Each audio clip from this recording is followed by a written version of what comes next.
Hey everyone, and welcome back to the channel. Have you ever wondered why your phone suddenly freezes, an app crashes, or a website just won't load correctly? Chances are you've encountered a bug.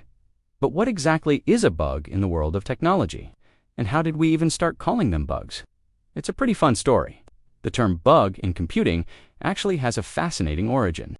Back in 1947, at Harvard University, computer pioneer Grace Hopper and her team were working on the Mark II computer.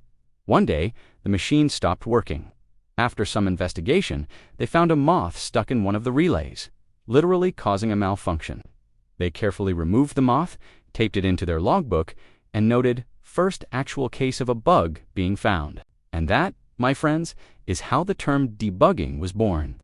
Fast forward to today, and while we're usually not dealing with actual insects in our servers, a bug still refers to an error, flaw, or fault in a computer program or system that causes it to produce an incorrect or unexpected result or to behave in unintended ways. These digital critters can range from minor annoyances to catastrophic failures. Let's talk about some famous examples. Remember the Y2K scare? At the turn of the millennium, many feared that computers, which often stored years with only 2 digits, like 99 for 1999, would misinterpret 00 as 1900 instead of 2000. It led to a massive global effort to update systems, and thankfully, widespread disaster was largely averted thanks to proactive work. Then there's the Intel Pentium FDIV bug in 1994. This was a flaw in the floating point unit of some Pentium processors that caused incorrect division results in certain calculations. While most users wouldn't encounter it, for scientists or engineers performing precise calculations, it was a big deal. Leading to a costly recall for Intel, perhaps even more dramatic, are the space exploration bugs. In 1962, the Mariner 1 spacecraft, intended for a Venus flyby, had to be destroyed shortly after launch because of a software bug. A missing hyphen in its code caused the rocket to receive incorrect guidance signals, making it veer off course and leading to its termination. Millions of dollars lost in a literal flash, all because of a tiny oversight.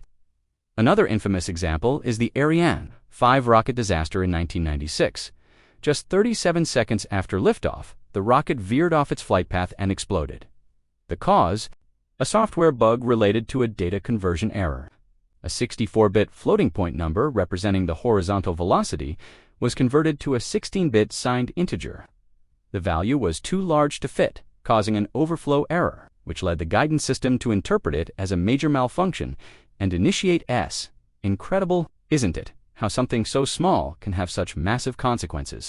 Bugs can lead to financial losses, security vulnerabilities, data corruption, and even risks to human safety, as seen in complex systems like medical devices. Or, how do we deal with these pesky bugs? Well, that's where the art of debugging comes in. It's the painstaking process of identifying, isolating, and fixing errors in code. It often involves specialized tools that allow programmers to step through code line by line, inspect variables, and trace the program's execution to pinpoint exactly where things go wrong. It's often said that debugging takes more time than writing the original code, and it's a critical skill for any essence. Bugs are an inevitable part of developing complex software. The more intricate a system becomes, the higher the chance for unintended interactions and errors. But thanks to dedicated engineers and rigorous testing, the digital world we rely on continues to improve and become more next time your computer acts up. Remember the little moth, the missing hyphen, or the data overflow. It's all part of the fascinating, ever-evolving challenge of making technology work seamlessly. Thanks for watching, and stay curious.